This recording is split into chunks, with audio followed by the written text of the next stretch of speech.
Situata me zjarret në ambiente të hapura mbetet shqetësuese edhe në rajonin e Gostivarit. Një zjarr vijon të jetë aktiv në territorin e komunës, ndërsa bilanci i qendrës për menaxhim me kriza tregon se vetëm deri në orët e para të mëngjesit të sotëm në vend janë regjistruar 31 zjarre.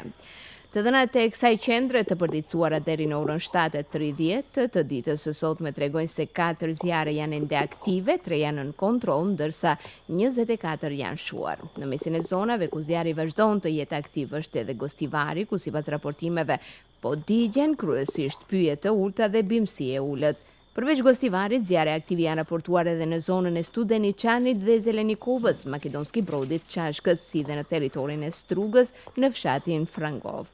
Ndërkohë ekipet në terren kanë arritur të vënë në kontroll 3 vatra zjarri.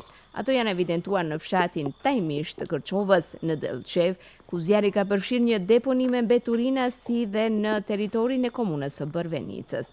Numri i lartë i zjarreve në ambiente të hapura e mban situatën nën vëzhgim të vazhdueshëm.